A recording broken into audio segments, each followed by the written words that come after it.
Kisumu County to plant trees.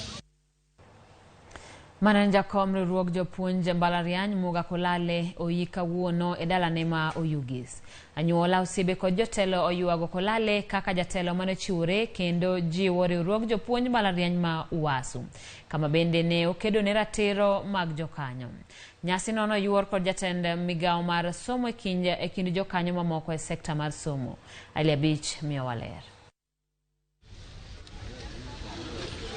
E nyasi mano bagi skul primar magoro sare e kar chud bura makasepol Muga K'olale ne oyuagi kaka jalno manotiyo matek mar kedo ne ratiro mag jopuonj mbalariany e pachoka. Jatend migao mar somo e pachoka Ezekiel Machogu mane otelo e nyasi mar iko K'olale ne oyuagi kaka jatelo mane ochiwore matiyo matek ne ni somo mbalariany obedo makare e pachoka. Machogu mabende nosomo ote ma jatend piny Kenya Laktar William Ruto ne osengo ne piny owacho biro medo bero chenro mag somo. He wore many feathers in public service, all with supreme distinction. Professor K'olale served our country as an administrator at the level of District Officer 1 and later as an undersecretary in the means of a higher education. Jokanyo e sekta mar somo kama oting'o riwruok mar NAT kod mar KUPPET kaachiel kod mano mar Uasu ne yuago K'olale kaka jalno manochiwore mar rito ratich jopuonj mbalariany kod kedo ne ratichgi. We benefited from his strength and his weaknesses, and we share in his joys and sorrows.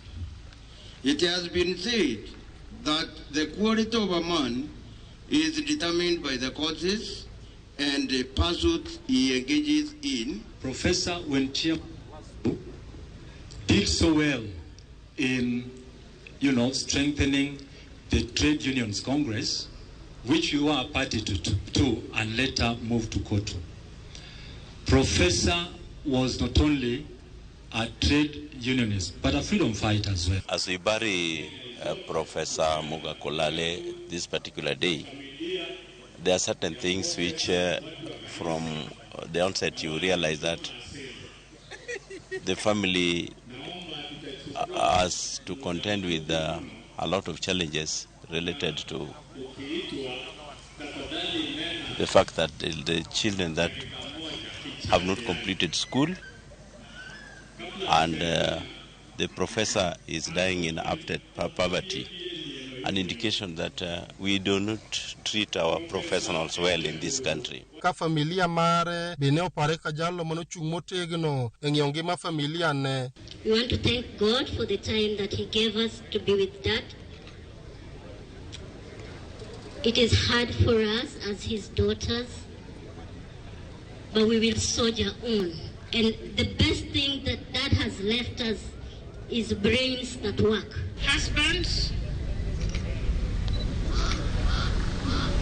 father, grandfather, father-in-law, and was a friend to many.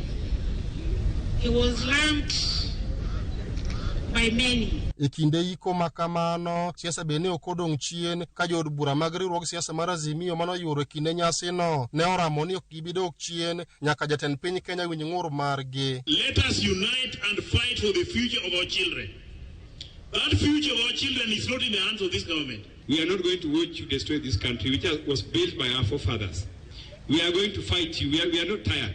And we want Ruto that we are going to fight you. And we don't fear you.